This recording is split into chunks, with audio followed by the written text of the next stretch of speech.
What's up, guys? This is Mike Loris with game number 2 between Alliance and Team Liquid, and hallelujah, they changed their team thing. It's actually Alliance now. It's no longer No Tide Hunter, so I will not be saying no Alliance anymore.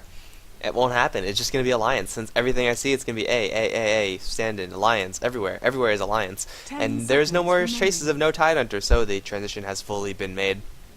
This is going to be between game 2. Team Liquid did take game number 1, some very, very solid team fighting, getting a stacked Phantom Lancer. Not incredibly stacked, but decently stacked. And then having really Korok's Brewmaster set up all of the fights, killing off EGM's Leshrac or Aki's Chen right off the bat with the boulder, and then lifting Loda up into the air. Oh man, that was just beautiful, beautiful Brewmaster play by Team Liquid. And Alliance, although they really couldn't do anything about it. They constantly had their Life Stealer out of commission for a huge amount of time, and then once you have that hero run out, then there's nothing else. There's just simply nothing else. Alliance going to go with a couple of weird picks here. Batrider TA as well as Enchantress. These heroes are not necessarily weird in, they're not weird heroes. They're just heroes that usually you could save until the second round of picking. Team Liquid instead going to go for more of the S-tier heroes with a Chen, as well as an Assassin and Darkseer. So this is a classic Liquid lineup if I've ever seen one. Going to get some very, very solid supporting up right off the bat, as well as get down a hero for Bulba. Now Alliance with their lineup right now, it's pretty cut and dry as to what they want to do. TA probably going to be heading towards the mid lane. Batrider off / jungling. Enchantress going to be jungling as well, going to be handled by Aki. And what they have is some pretty good long-range control. Batrider will have the Blink Dagger up eventually. TA will have those traps and possibly a Blink as well. I know that TA nowadays do run some slightly different builds. They go for, they don't really go for that huge burst, go for the huge Blink burst kind of thing. They mostly go for a lot of movement speed, get the quick Yasha, possibly Manta style, get that machine gun TA kind of thing going. And it's just because people have figured out how to deal with TA to some extent.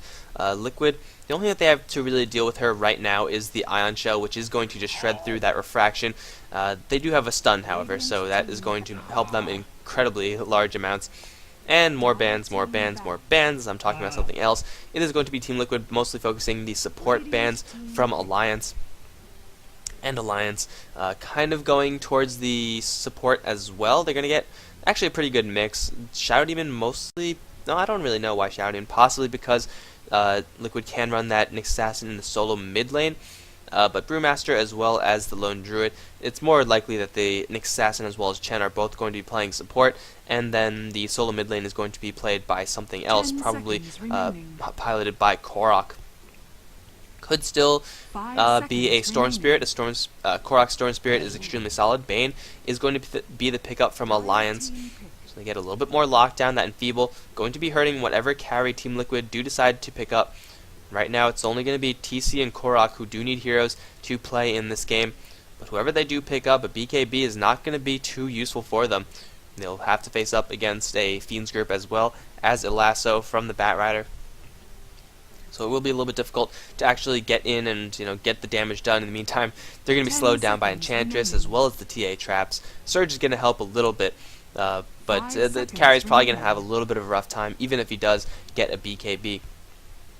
Also, I'm pretty sure in like 10 minutes from, or like 25 minutes or something from right now, Naniwa is going to be playing Jaedong in DreamHack. So I have that on the mind as well. I really want to see that. Hopefully this game is done by then. I can just jump right in because, yeah, those two players in StarCraft 2 are so good. So good. DreamHack. I haven't been watching it at all, actually. Had a lot of things going on, but, hopefully we'll get a little bit of StarCraft 2 in my weekend, this weekend at least. But, yeah, back to the game. Unfortunately, there's no more Team Liquid StarCraft 2 players in DreamHack. Very sad. TLO did pretty well, but you guys probably don't care about that. Still waiting for the final 2 picks from Team Liquid. Really, it's pretty wide open. They could go for the Storm Spirit. Actually, if you could nail down one of the heroes from Alliance, that would be pretty big. And other than that, mid lane heroes for Korok. They could also go for a Beastmaster and get a little bit more lockdown that way. Of course, if they do that, their damage will be kind of light. Darkseer, Chen, and not really known for their damage. Nyx Assassin does have some pretty good bursts, but the sustained amount of damage, like the damage that TA is going to be putting out, definitely not going to be there. And the Anti-Mage is going to pick up for Team Liquid. So, yeah, a very solid late game hero. Team Liquid probably going to be aiming to be a little bit turtly, using the Nyx Assassin as well as the Chen to buy a lot of space for the Anti-Mage. And Alliance do need, what do they need? TA, S4, they need another carry hero as well. So, knowing Alliance, it could be friggin' anything. It could be so many things. It could be a, well, it's probably going to be a more push-oriented carry. It might be a DK. You know, I do like watching Alliance just because they do run some pretty weird heroes. DK would help them quite a lot in pushing down those towers, really take the aggression to Team Liquid and ensure that the Anti-Mage doesn't get much space. Ah, there we go. It's going to be the Alchemist instead. And Loda's Alchemist does go for a fairly balanced build, skill build. Probably not going to go full-on Turtle, because you could decide to run your Alchemist late versus an Anti-Mage late. But why do that when the Alchemist has a much better mid-game than the Anti-Mage does? You could take the aggression to him early, get a couple points in Acid Spray, get some Unstable Concoction as well, and then make sure the Anti-Mage doesn't get that much going. So the Alliance tri-lane of Enchantress Bane as well as the Alchemist is going to be pretty deadly versus Team Liquid. However, Bulba as the Darkseer will be able to jungle up and then probably avoid most of the brunt of the aggression that will come his way, just because he's the Darkseer. He will have Surge, but Nightmare, Unstable Concoction as well as Enchant going to be a little bit difficult for him. Team Liquid, their mid lane hero is going Clockwork, going to be the final pickup. So that is going to be played by Bulba, so it's going to be a hard lane Clockwork, and yeah, Mike is going to take the Nyx, so it's a mid lane Darkseer actually. And that kind of makes sense. And Darkseer could definitely do well in that bottom lane. Bulba going to have probably a much rougher time just because he doesn't have the option of going into the jungle, whereas Darkseer definitely can do that. But Korok in the mid lane versus S4 will mean the Ion Shell is really going to pressure back the TA, and TA on the mid lane is reliant on two things. She's reliant on her refraction in order to last hit, and her Psy Blades in order to get the chip damage and get the kind of chip damage advantage, if that makes any sense, over the enemy hero. But when you have constantly Ion Shells coming down the lane, then TA's refraction is not going to help her that much. It's low levels of Ion Shell will even go through that refraction, so it's not going to be blocking anything, and then higher levels of Ion Shell will burn through that refraction in an instant.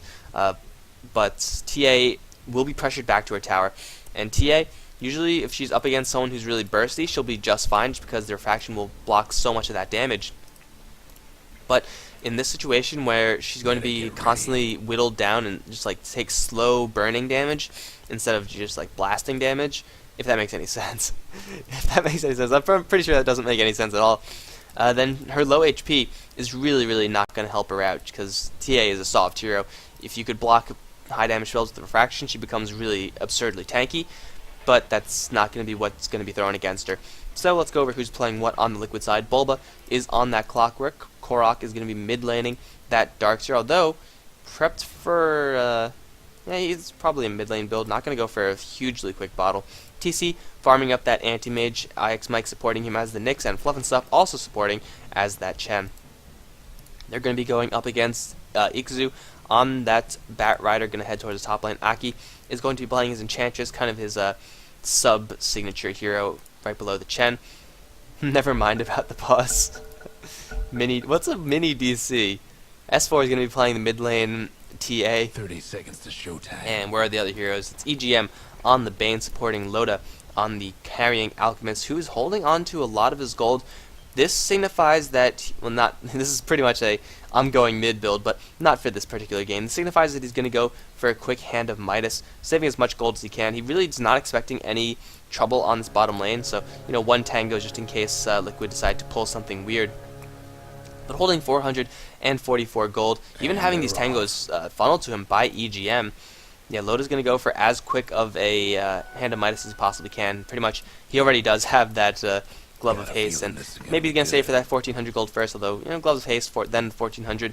Either way, he should be getting that really quickly. TC is not going to have that same advantage. He's going to be up against the Bat Rider, who will probably have a little bit more presence in the lane than Bulba is as the Clockwork. Let's see if he's going to cog a second time. He is going to catch almost all of them. The range creep going to slip right on by, but that's going to mean that the balance of the lane is going to actually be held by EGM just a little bit.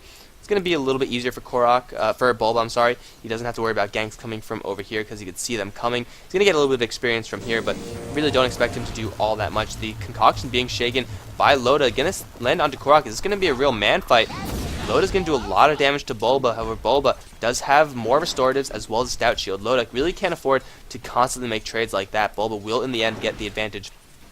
Unless Loda does get support from EGM, then he can afford to do stuff like that. But EGM is currently having his hand. How did these creeps get... What? What the... What? Hold on. What happened? There was an... How did these guys get... What? What happened? What the... I have no idea what the hell just happened. Those creeps somehow just backdoored... I don't know. I mean... Because Loda was up there, but they didn't go for him? I have no idea. Either way, Bulba is going to hit that level 2 mark, which means Rocket Flare to last hit, as well as partially harass. Ikzu on this top lane, still level 1, can have to deal with these mana burns being thrown out by IX Mike with the Bat Rider. Just the fact that there are 2 melee heroes supporting up on this top lane. Oh, Fluff and Stuff going very aggressive onto the S4, and oh, it's going to be a courier kill. Huge pickup from Team Liquid, taking a huge chunk of gold from that. The gold per minute is going to skyrocket now. S4 going to take a clap as well. Ion Shells are up. S4 can have all the right clicks blocked from Korok, but he's taking a good amount of damage regardless. Very, very efficient rotation from Fluff. And I forgot about this. Fluff and Stuff as well as Aki going to constantly be in a state of war. Aki should win that because Enchant does have a better cooldown than the Hand of God, and not the Hand of God, then the Holy Persuasion. Now haste you onto Aki. Fluff and Stuff's going to die. Going to buy up everything he can before he does go down, but he will in fact go down. Ikzu going to fire off that Flame Break, going to push him back into, going to push Fluff back into the Enchantress, and that's going to be first blood going the way of Alliance. Aki finding a haste rune at the perfect opportunity, and then just going to transition into a pick-off of Fluff and Stuff. Korok is completely without Surge, although looks like this Hellbear is going to get away. What? How is that out of range of the tower? Oh no, this is Chen's. Okay, that was Chen's. That was Chen's creep that Enchantress stole first. So yeah, I mean Enchantress is teal, Chen is light blue. It's hard to see the colors, guys. Cut me a break. I was like, that's definitely in tower range. That is definitely in tower range. So, first blood goes to Alliance, but Team Liquid do open up the game with a courier kill, which I would argue is a little bit better than first blood. What the hell? It's huge. Oh, damn it. I muted the... stupid DreamHack. If I mute you, I want you to not play sound. Oh, goddamn. I don't know if that just came through on Fraps, but either way, shouldn't really matter too much. TC on the top lane, 24 for 6 versus Loda's 10 for 1. Loda's having some trouble down here. I mean, EGM's not really playing the most active of a poking support role. He's mostly going for the pulls and such like that. Loda really struggling versus this Clockwork, who is out-leveling him and almost out-CSing him as well. The lack of bottle really hurts, and he's actually going to go for fast boots. I'm not sure what Loda... I think this has got to be a Loda changing his mind about what he's going to do. He's taking a lot of damage from these creeps. Doesn't have any restoratives. And yeah, besides that first blood, the lanes from Liquid are going much better than Alliance. You can see S4 getting burned down very, very highly by this Ion Shell. And this is going to be another kill, first kill for Korok, actually. A simple surge into a level 3 Ion Shell. And Korok finds a very, very easy kill. There's no refraction that's going to help you there. And Psyblades, you can see being picked up over that meld. Not going for that burst damage, knowing that if she does go for meld as a defensive tool, it's not going to help versus the Ion Shell Vacuum, as well as Ion Shell will both make sure that that doesn't happen. Fluff and Stuff going to be camping Aki right now. Going to steal the Centaur as well and stun Aki with it. Fluff and Stuff with the baller plays. Aki going to get burned down by that Ion Shell once again, and Korok finding yet another kill with the help of Fluff and Stuff. This time he did use that. That was super cool. Holy Persuasion into a stolen stomp. Bulba gonna try to get away from EGM. Brain Sap trying to get him come out. It will come out. The salve is gonna cut. That was actually a bottle charge right in between the right clicks. EGM and Loda both very low on HP. Loda's gonna stun himself. Oh my god, it actually killed him. Holy crap, it's level 3. It does a lot of damage. What? So, tactical plays by Bulba deciding to die before before he could get killed by the alchemist, and then before killing the alchemist. That was interesting. That was something that I definitely did not expect to happen. Bulba's actually doing really well in this bottom lane. He's level 5, 14 CS, not the most definitely, but for a hard lane Clockwork up against 2 heroes, he's doing extraordinarily well. Level 3 on the battery assault, level 1 on the rocket flare, going kind of light on that burst damage, going for more the sustain on the battery assault. But he can pick fights with Loda pretty evenly. He's behind on items, yes, doesn't have treads, whereas Loda does. But if he could just get right up in his face, he could effectively trade hits pretty well. Maybe not now that Alchemist has hit the level 6 mark, but Bulba before that could do that fairly well.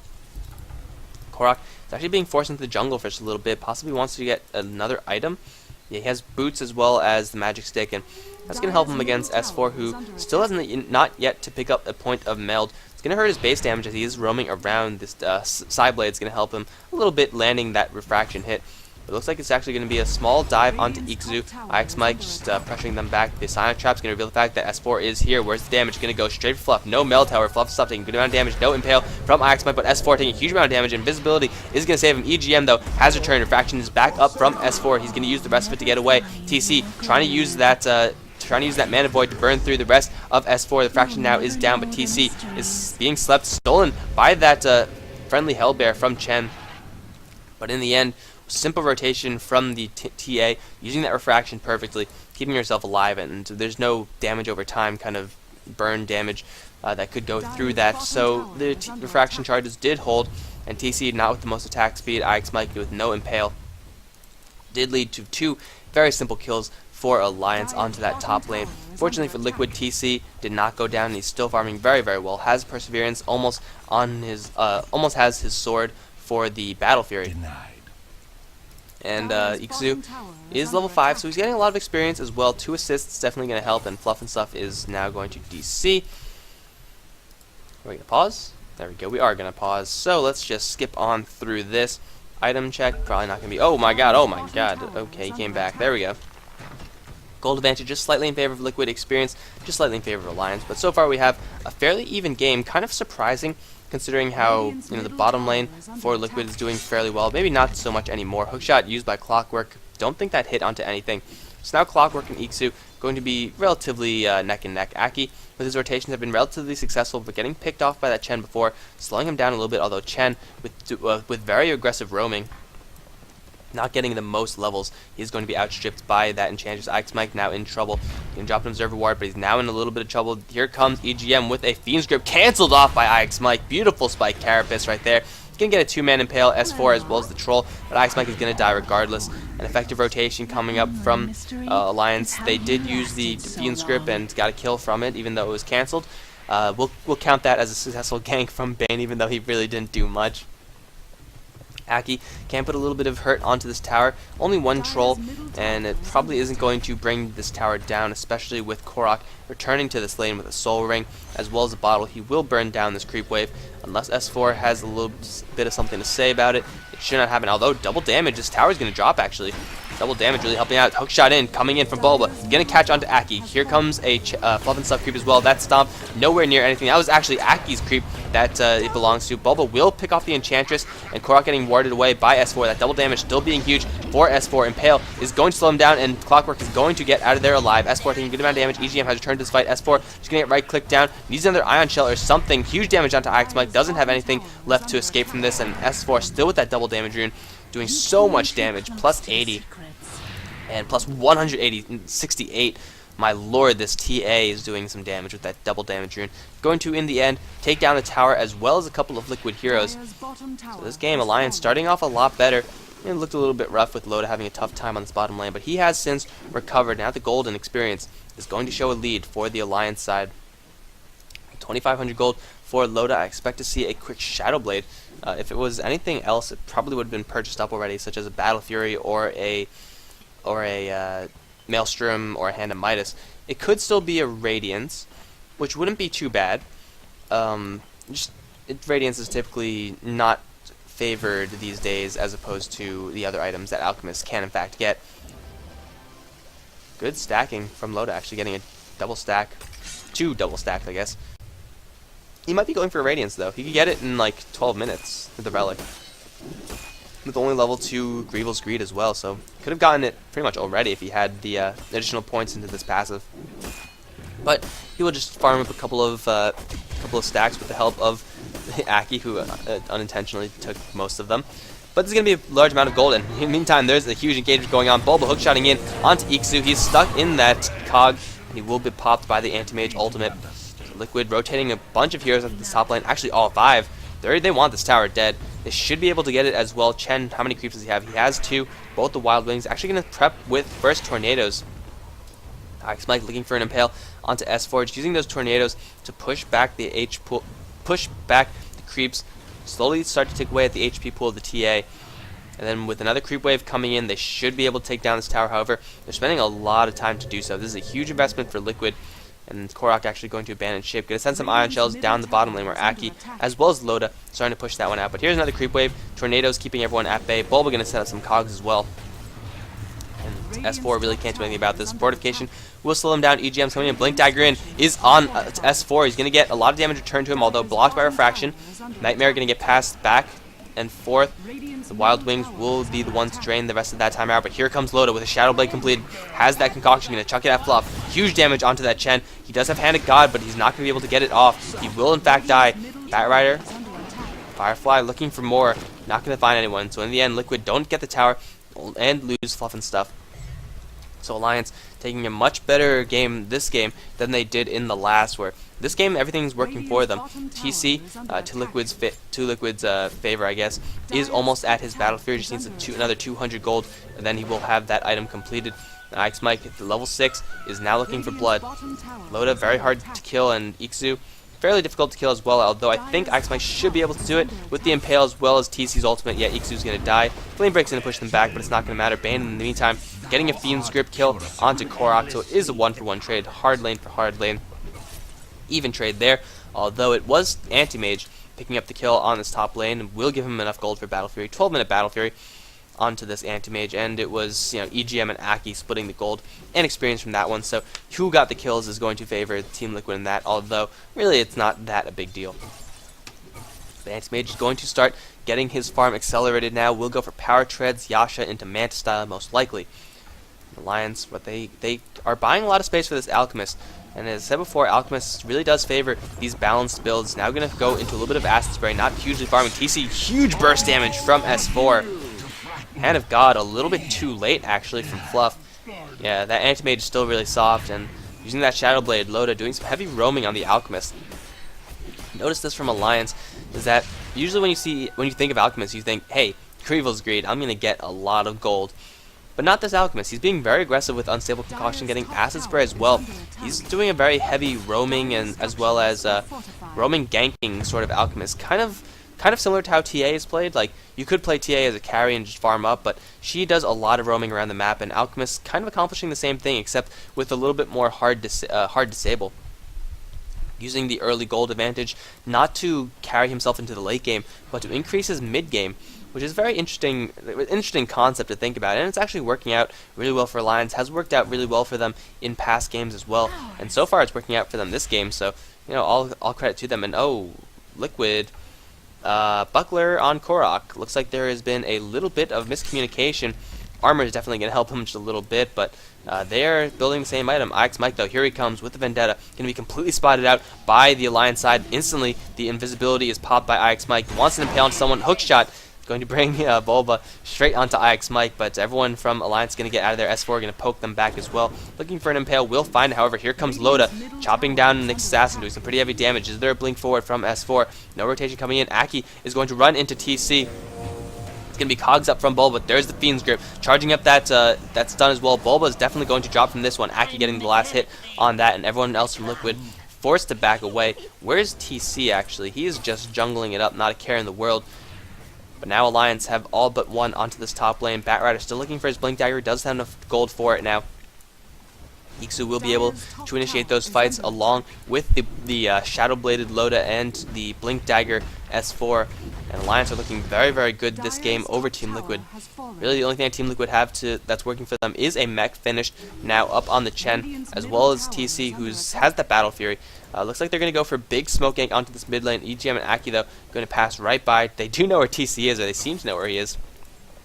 Fiend's Grip, though, not available, so they can't really get a kill onto this Anti-Mage, especially once he blinks out. Oh, they're actually going to catch S4 with an Impale as well as a Troll Net. Invisibility Rune, but the Vacuum is going to pop him out. Here comes Loda. They do still have vision of him because of that Sentry Ward. He's going to try to chuck the stun. Will land it onto Fluff, but the damage onto Loda will barely managed to survive from that hookshot, though, coming in from Bulba. Will kill off Loda with the Cog pushback. EGM now stuck in the Cogs. Will get a Nightmare on himself. Ikzu getting warded away as well. EGM with the Brain Stab trying to keep himself alive, but there's the Impale. Hand of God keeping everyone from Liquid alive as well. Blink forward from S4. He wants Bulba. He's not going to get him, however. Korok right on his tail with the Ion Shell damage. Flame Break going to actually help TC just a little bit, pushing Bulba as well as Fluff back away. Korok going to get another Vacuum onto S4. Nightmare, though, from EGM. Going to slow him down just enough for S4 to actually turn this one around potentially. Going to pop up another Refraction, but the Refraction gone in an instant. Korok doing some heavy damage on S4. Will get the kill, and then will actually get out of there with his life. Nothing else that Alliance could throw at Korok. So tanky, the Starks here, even though he doesn't really have anything.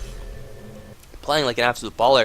And that fight went so well for Team Liquid. Finding a kill onto Templar Assassin, then finding another kill on Templar Assassin, as well as picking up Loda. Big pickups. Very good hook shot from Liquid Bulba. I mean, it looked like he was going to hit T-Pain, who was right in front of that what's it called, Alchemist, but he actually like went straight through, and hell, it was a beautiful hook shot right there. And Liquid having a better fight than the previous ones. They did that because Alliance were coming in kind of one at a time. Like first they picked off one, then a couple more came in, then a couple more came in. And just going in Power Ranger style, and Power Rangers always win, so probably not a good idea to do that in the future. TC getting a good amount of gold from that. 110 CS on him. Alchemist is still leading the way, not surprisingly, considering he has a lot of kills, a lot of assists, as well as Grievel's Greed. So Alliance still doing pretty decently this game, although Liquid with that fight tie it up in a big way. Alliance with their kind of duo of carries with S4 on the TA, as well as Loda on the Alchemist. It's going to mean that the longer that this game goes, the more TC has to carry his team. But, you know, Anti-Mage versus Alchemist, I would say, if they're both 6-slotted, then Alchemist should have, like, a small edge.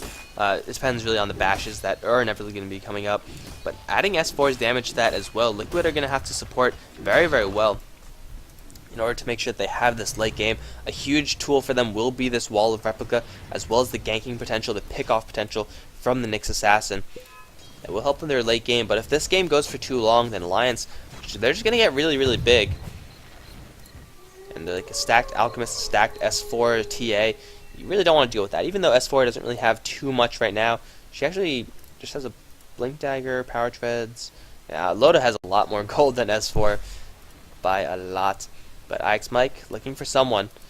Gonna find Loda, might find Aki. He could pop this Enchantress maybe, although Mech is up. And IX Mike thinking better of it. Looks like he's gonna place down an Observer Ward. We have a lot of Alliance heroes on this bottom lane. S4 still in the top lane, putting a little bit of pressure there, but it's going to be a 4v4 clash. There's a hook shot in from Bulba, going to catch Loda. Immediately TC blinks in, and there's the dust, so Loda cannot escape from this prison. He will, in fact, die to the Anti-Mage, popping his ultimate for that. Nightmare being traded off between Bulba as well as Korok, but it's going to be a free pickup on the Alchemist. And Liquid looking to transition that into a tier 1 tower. Fluff and Stuff a little bit late to the party. Does have Hand of God and Mech incoming with full mana as well as full health. He's going to get spotted out by the Alliance side. But do Alliance want to fight this 4v5? Probably not. They know the hookshot's down. But everything else is still up on Liquid. I guess Anti-Mage Ultimate's still down. Blink into Lasso is going to be how they initiate. Fortification slowing them down. Alliance seem like they want to fight this. It's actually not going to happen. The tower does drop. Bulba not with the hook shot on cooldown, so they cannot take a fight Liquid, but they take a tier 1 tower for free, as well as a kill on the Alchemist, so I'm sure they'll be okay with just falling back. However, S4, oh, maybe he wants a little bit more? They're both posturing. Both teams seem to want to fight this. Fiend's Grip is up, and Liquid still down with their big spells. Looks like they're all just going to bail, though. Everyone's going to get out alive. Korok going to... What? Why did you... He sold something, but he put on his Ion Shell before he went to that. I don't know. Maybe he wanted to take damage from Roshan. Mind games. TC gonna go straight for the Manta style, actually. Finding enough gold for that ultimate orb will mean that he gets that additional health aspect as opposed to the movement speed aspect. that he would have gotten if he went for the Yasha. So going for a little bit more defensive, but he's finding enough farm. He's actually outstripping the Alchemist now in the gold per minute chart, who is going to go straight for the AC. It's going to help Alliance a lot. The minus armor is going to be intense from them. Acid Spray on the Alchemist, AC as well. Combine that with a now maxed out meld on the TA, who's been finding quite a few levels. 1600 gold, nothing in the on the courier in the bank. But TA going to get really big as well. It's going to be a lot for TC to carry. And Liquid, I feel like if they sit back for too long, then it's really not going to work out for them. They should be, smoking up, looking for aggression. Looks like it's actually going to be a tier 1 tower. That's also another thing that they can do. Get a little bit more of an advantage through the tower gold. And sort of even up the tower score through that. If TC gets the last right click, that will give him his Yasha, even be close to the Manta style 20 minutes into the game. But Alliance not looking to let that one fall for free. They're going to get a trade out of this. It looks like Aki coming in with 2 creeps. Mech as well has gone for a very tanky Enchantress build, putting a lot of points in the stats. You can see only 5 skill points being used by this Enchantress on her skills. All the rest have gone into the stats. So she's going for as much bulk as she can. She's even, when you do this, you signify that you're going to go for a more late game oriented Enchantress as opposed to using the Nature's Attendants to heal and keep everyone alive in the early game. Go for pushing.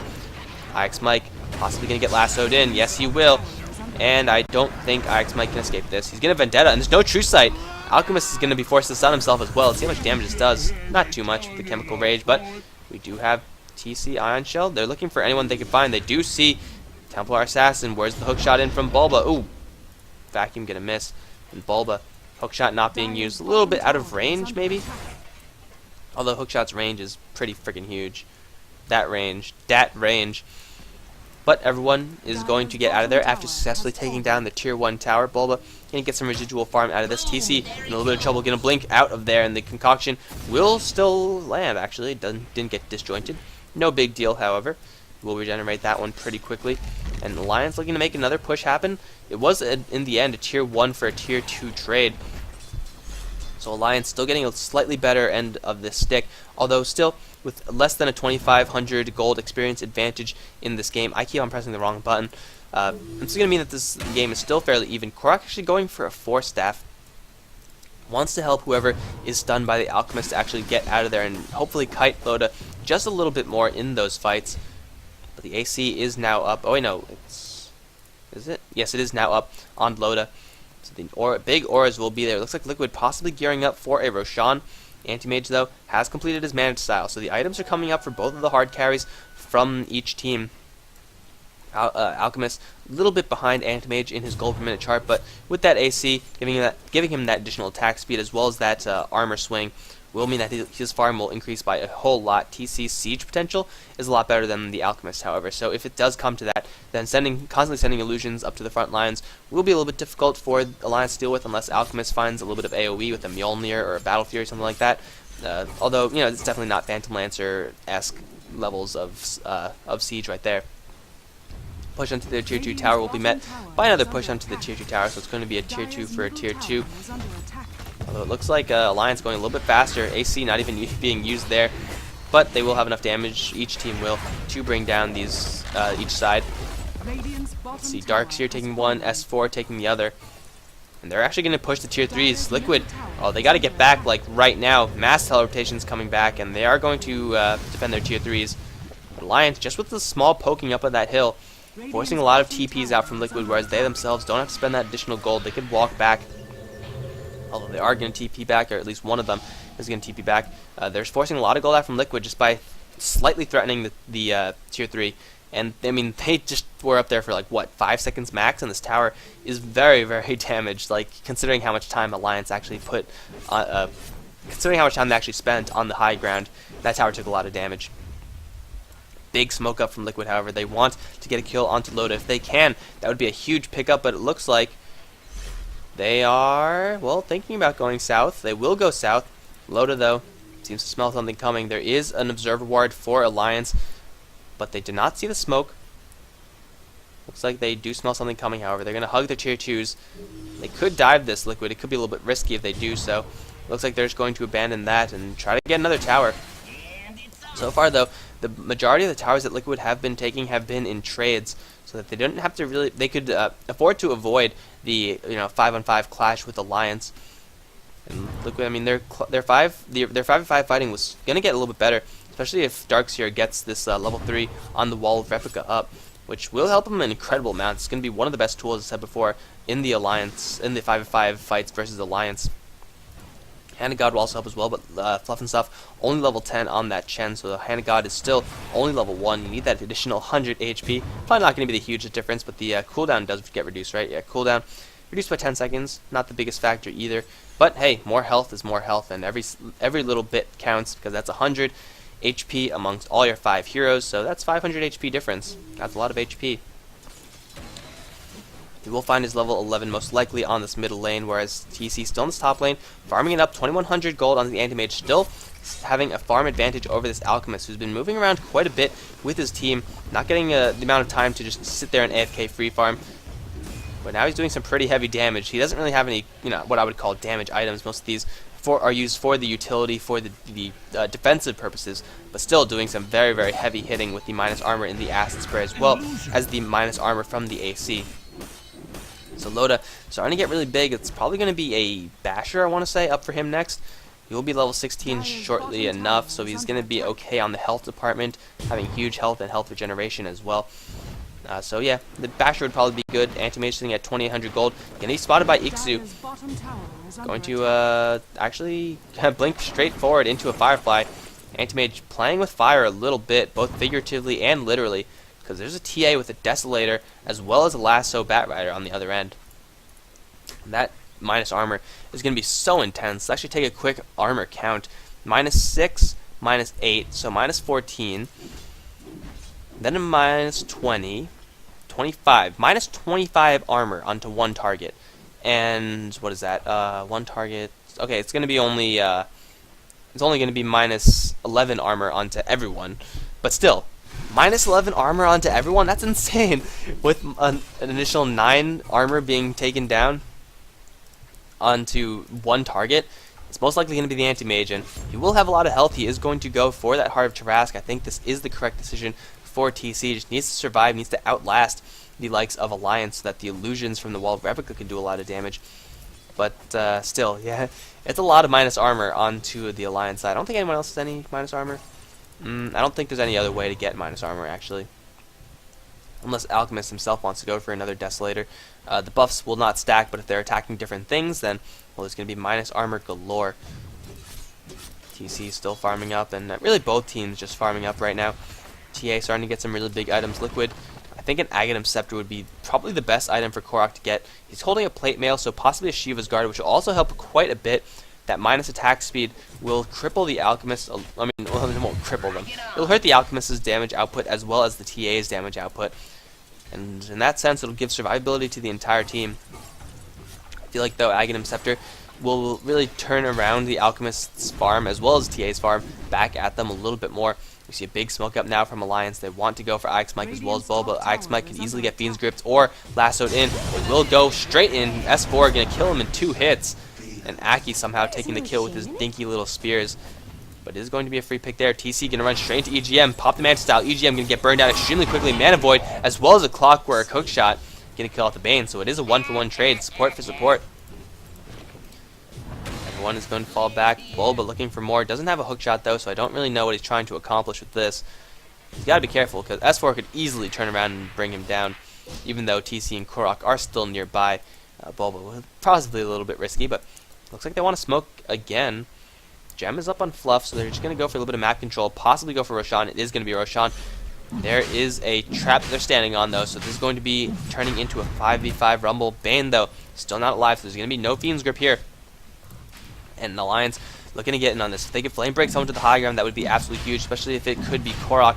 Ix Mike, though, coming in with the Vendetta. Flame Break going to fly. Not going to push anyone up, but Loda is in the front lines, instantly popping off the BKB. There's going to be a huge man fight between him and Bulba. Bulba's taking a lot of damage, and there's a huge vacuum. Where's the wall? Where's the wall? There's the wall. Going to get dropped down. Ix Mike going to sit in the fire and the flames. Aki, though, going to be focused down by the Anti-Mage. S4 on the run. Korok with the Iron Shell is not going to have enough damage to bring him down. TC has brought down the Enchantress. So far, it is a 1-for-1. Both junglers down on each side. Loda going to charge once again. That's stun up, and Orange, where are you going? Ixu is going to try to get away from that fight. Korok still on the chase for S4. Does he have another vacuum? He does, but hookshot going to fly through, and they're actually going to go for Loda. Anti-Mage ultimate going to pop the Alchemist. S4 just barely managing to get out of there. I don't think there were any buybacks, though. A relatively low kill count, actually. I would expect a lot more. And though TC in the midst of that fight, finishing up his Heart of Tarask. Chen got all his heals off before he did die, because he had a God as well as Mech just now cooling down. So all the healing was there. Alliance's Enchantress didn't last too long, and Alchemist, he did lead the charge, but I mean, there really is a surprisingly low amount of damage on both sides. I would expect a lot more deaths to happen, but hell, just with the Cogs messing with Alliance just a little bit, as well as the Bat Rider with the lasso messing with Liquid just a little bit more, a lot of damage was being denied because people were just being crowd controlled and the damage wasn't really there. So in the end, it is going to favor Liquid getting a kill onto Loda as well as an Aegis onto TC. I'm going to say that the Chen pickoff as well as the Enchantress pickoff were relatively even as far as trades are concerned. But TC now with the double life, Heart of Tarask as well. Wouldn't be surprised to see a Basher come up on him next. Just try to get more lockdown on the now BKB'd Alchemist. Really, I don't feel like BKB is the most useful item for Alchemist in this game. I mean, what is he going to be blocking? A little bit of damage from Darkseer, and by little I mean very little. A little bit of damage from Clockwork, and by little I mean very little. And a little bit of damage from the Nyx Assassin. There's only one stun, and I guess the Vacuum is also a little bit annoying, but I don't know about this BKB. I feel like he could just bulk up, and the disables from Liquid are kind of light. Like especially Clockwork. You could dodge the hook shot, possibly. Battery Assault is a little bit annoying. I guess it's okay. I mean, you're not going to be blocking anything from Cogs. You could walk right by them, I'm pretty sure. Are those, do they push back in BKB? I have no idea. I would know probably if I wasn't casting, but I'm casting, so that instantly makes me like a lot dumber in this game. But regardless, BKB hasn't purchased on the Alchemist, so he could just go man mode onto the Liquid side. But Liquid, with the Age to the Immortal, they want to make a push onto this tier 2 tower. This is going to be the first time that they actually take a tower fight, if Alliance in fact do want to defend this. All the other times, as I said before, have been trades, and it looks like TC is going to have enough damage to just bring this down by himself. Alliance willing to let this tower go. That could be an instant transition up to the top lane if everyone just TPs up there and moves up.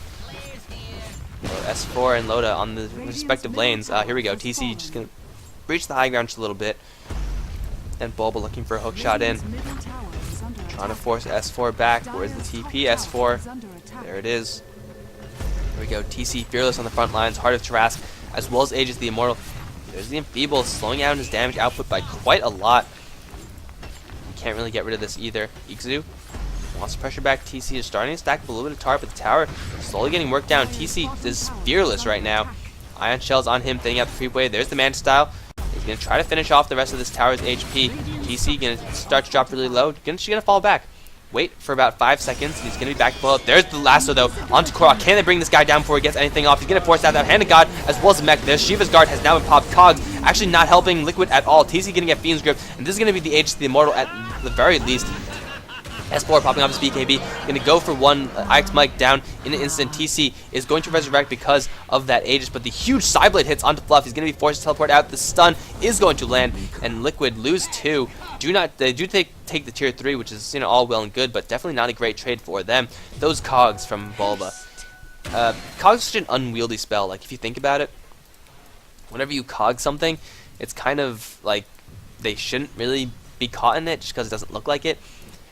But he ended up holding both himself as well as Ix Mike away from the fight.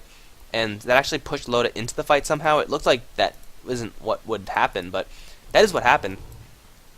That is in the end going to favor Alliance taking a better fight. They did lose a tier 3 tower, which is going to mean that their Raxes are now vulnerable. But you can see that siege potential from TC with the Heart of Tarask. Just waited till he dropped down to half HP, blinked out. 5 seconds later was at full health. Burned the Aegis in that fight as well. And this even without maxed out points in the spell shield. Instead going for the stats, going for more HP. Once he does get that spell shield, Alchemist as well as that Bat Rider damage pretty much going to drop down to 0 from their spells. Really Alliance though, not really too heavy on the magical damage. A lot of physical, that's why the minus armor is going to be a good idea. And Bane Elemental with the Fiend's Grip being magical, really not going to do too much because really it's going to be Alchemist as well as S4 doing the damage, whereas the Fiend's Grip is mostly just for lockdown. Ix Mike going to spot out a whole bunch of Alliance heroes right now. And they're actually going to go for a fight on this one. They want Ix Mike to initiate, but looks like everyone from Alliance going to fall right on back. Yeah, it's going to be just a little bit of posturing. TC has picked up his basher right now, and if he could actually sit there and fight, then he could, do some pretty good damage.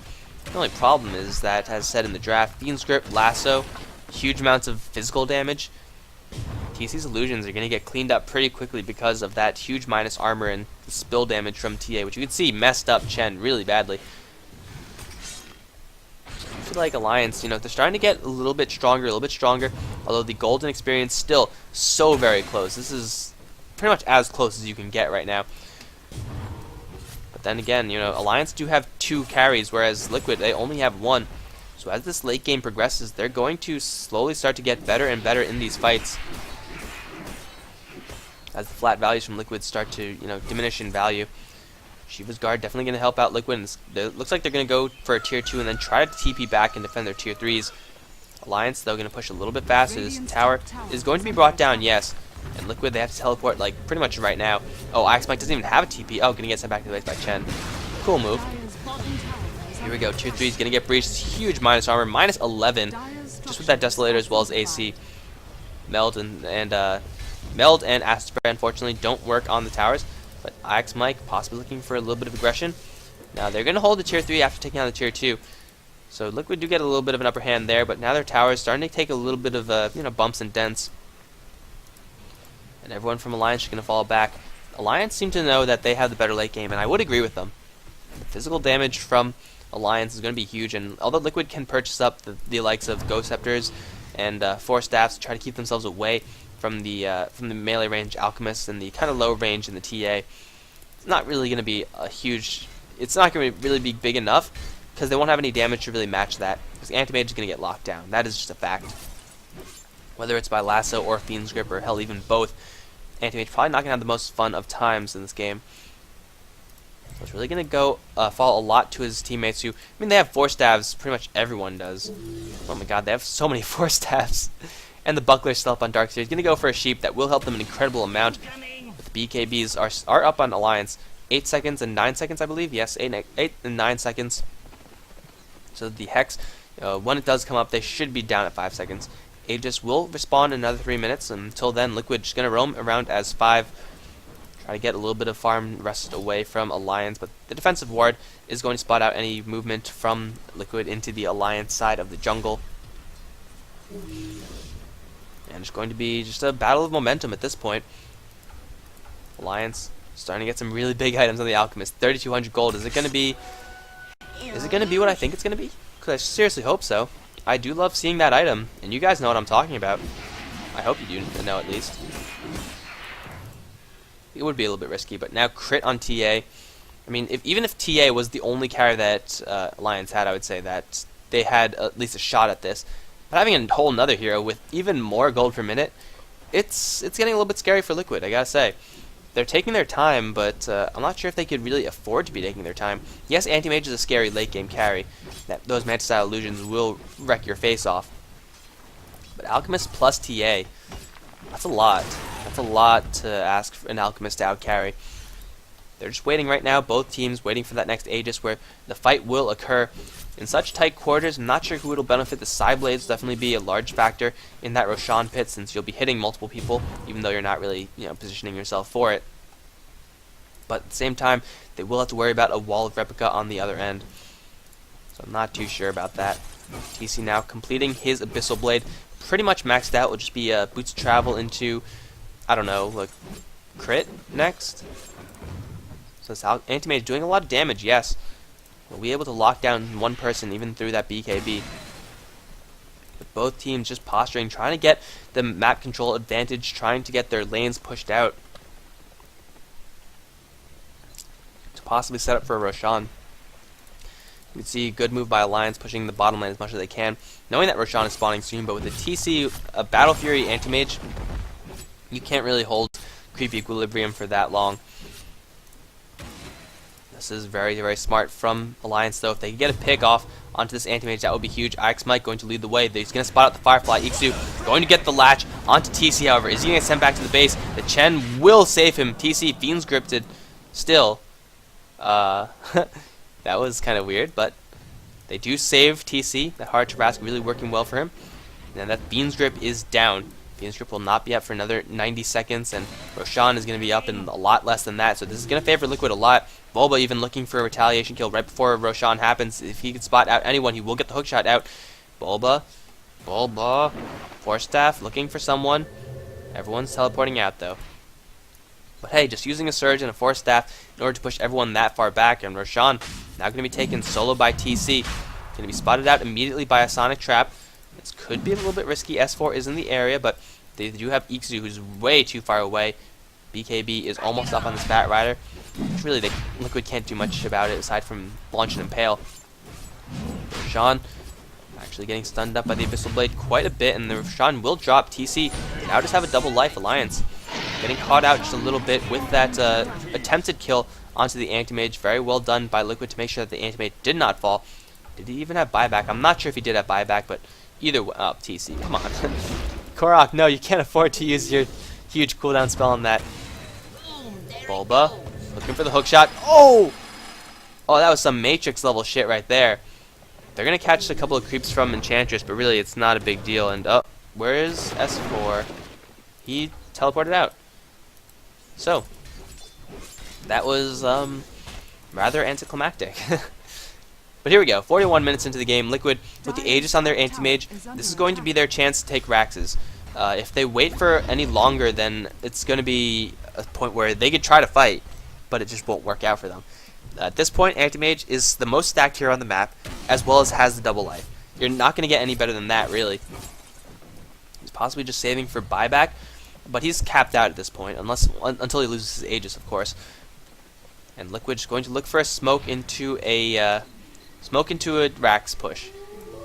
The mid lane tier 3 has been picked off before, mind you. If they could find an EGM, that would be huge, but instead they're going to go for Loda.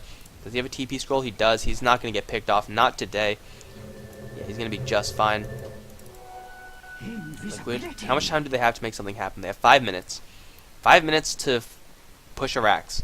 And if that doesn't happen, I am afraid for Team Liquid. Because although TC is farmed, Loda is also farmed. TA is also farmed. And TA is holding onto a lot of Gs, actually.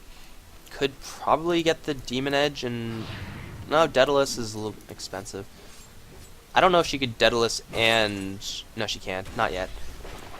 So, probably going to save for Daedalus and buyback once you can do that. TC is going to have enough for buyback and, you know, whatever item he wants to finish off once he does burn that Aegis, whenever he does end up doing so. They just want to get a bottom lane push as well as a mid lane push. The mobility from the Anti-Mage really will allow them to do so.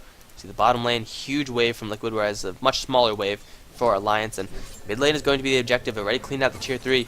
And S4, oh wait, oh, he already TP'd back. I'm like, I saw him on the top lane. I'm like, he doesn't have TP scroll. That's disastrous.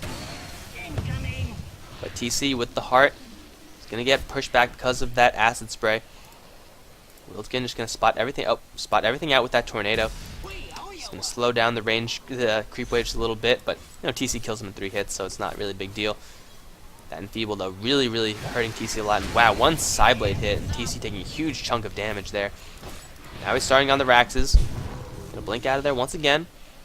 Liquid need Bulba to latch in and actually start this fight. And then they also need a very successful wall to do so. Again, this is really one of their last chances to make something happen in this game.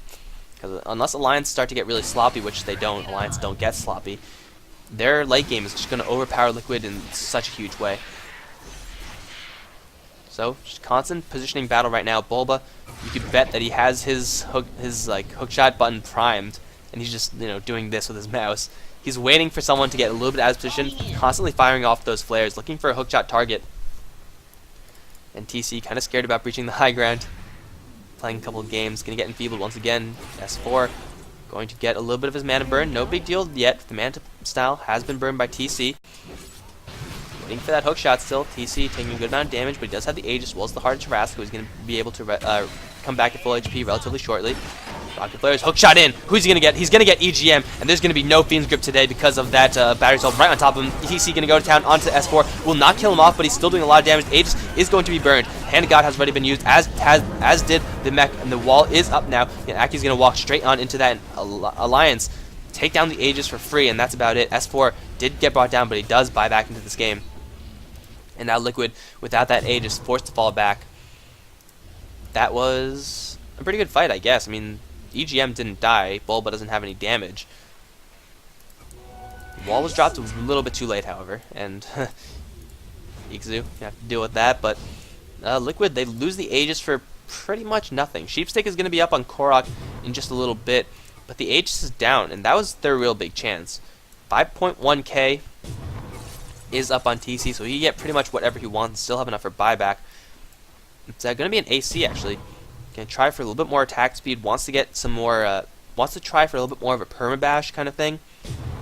Yes, you do have that cooldown on the bash, but the more attack speed, the higher it is, you're actually going to land that. And he already does know that there's an MKB on the Alchemist, so he's probably just going to try to equalize the auras as well as get more attack speed without, you know, kind of wasting the money with that butterfly evasion. That won't help him at all versus the Alchemist and, well, Daedalus on the TA. So Liquid, their time is slowly starting to run out. If they could get a pick, then that would be huge, but TC is going to completely buy out. He's going all in. If he dies, well, I guess unless Liquid take another 20 minutes and farm, then it's not completely all in. But right now, completely tapped out of money. If he gets picked off now, this is going to be game for Alliance. Among the hidden ones. However, this Anti-Mage is now 6-slotted. The only thing that he could do is, you know, replace his boots with travels, but if he has Chen, he shouldn't really need to. So TC, tell me, how heavy is Team Liquid carrying everyone on their back? Bulba's once again going to look for a hook shot, wants to land it onto this Bane again. If he can land, oh, there we go. Hex onto Loda. This is a huge opportunity for him. Impale is going to land. The BKBs will not come from Loda. Getting a pushback and pull forward everywhere. Loda is going to get focused down. He's still alive, though. Needs to pop up the chemical rage. Does not have any mana to do so. Loda is going to be forced to man-fight it out, and he will not make it happen. He will die. TC still alive in the midst of this. S4 can take a lot of damage as well. Aki can get burned down by the next assassin. S4 as well as Ikzu, both on the run, but everyone is going to buy back from this fight. S4 going to try to man-fight TC. TC going to get his way out of there. Ix might going to come right back in for another Impale. He can get stunned immediately by Loda, who has returned to the fight. Bulba, in time, finding a kill onto that Bane Elemental. Wants to return back to this fight. Fluff and Stuff slowed to a crawl. Will, in fact, drop again. Now Korok is the last one to try to get out of here. They picked off Loda, and pretty much that is ideally what you want to have happen. Pick off the Alchemist before he gets his BKB off, and before he gets Chemical Rage off. If you can do that, then you have a good fight on your hands. But the buyback. The buyback. TC, though, going to go for Loda. This is round 2. Loda is without support. Just focus on TC. Instead, going to go for S4. He's all out of mana. Going to get pulled out of that meld as well. Loda, very low on HP, does not have the Chemical Rage anymore. Anti-Mage Ultimate will not bring him up, but one more blink will do it. And Loda is now out of that, down for the count for another 80 seconds. TC once more. He's going to go for Aki. The Ghost Scepter will keep him up alive. TC is still on the chase. Will get force staffed every which way. He knows he wants to kill Aki, and Aki is dead within his sights. Bash, bash. No, the turn rate slow from Ikzu's Napalm will slow down TC so much. He's instead going to blade forward. Oh, and Ikzu actually dodges it, but TC now on the front lines. Everyone's going to come back, and Bane does not have a Fiend's Grip up, and he's instantly going to get Abyssal Bladed. 4 hits will kill him off. TC shredding him. S4 is back into this. We'll get Force Staffed away. Korok will have his Sheep Stick once again, so if S4 gets a little bit too close, that could be the death of him. Hookshot getting alive. Going to completely miss. Ikzu going to get in there with the lasso, however, and S4 going to take such a huge amount of damage. The mana burn. S4 is all out, and they actually got an illusion of him as well. With Loaded down for another 40 seconds, Aki is going to get brought down by Bulba as well, or should be brought down by Ike Spikes Impale or something. TC going to get in on this fight as well. They want to make this a complete team wipe. Impale not going to hit, but Aki still on the run. TC going to blink forward, needs a bash. 1 hit, 2 hit, 3 hit. That's going to give an ultra kill for TC, and that's going to be GG with Alchemist 20 seconds off. Although, no, it's not going to be GG quite yet. Alchemist can still make things happen, although he's going to be all alone. It's going to be straight for the GG, actually. Liquid, they want to end this game. Raxes are still being held up a little bit by these huge amounts of creeps. If they could break through those, then they could get this huge creep wave support. But TC with the damage, going to bring down 1 tier 3, going to bring tier 4, going to bring down another. Bane as well as Alchemist, the last hope for Alliance. Their ancient slowly going to get brought down. Bulba needs to pop off the Ghost Scepter, will get Fiend's Grip, but he will be saved a little bit. There's the Abyssal Blade onto Loda, does have his Chemical Rage up this time. Bulba is going to die, but there's the ancient going to get taken down, and Liquid take it. GG, 49 minutes in. And that is why Hex Stick is so damn good. That Sheep Stick on Darkseer just won them the game. Picking off the Alchemist twice in such a short span. And Alliance, I don't want to say they threw the game. They just got a little bit too overconfident with themselves, and Dire just barely managed to take that game over Alliance. So thank you guys so much for watching. If you enjoyed this set, like, comment, subscribe. If not, let me know why. Other than that, I hope you enjoyed it. And we'll be moving on to the next set. I don't know what it is, but I'm excited to find out. We're almost at the playoff bracket of this tournament, and now I'm going to see if Naniwa and Jaedong are still playing. So, GG guys.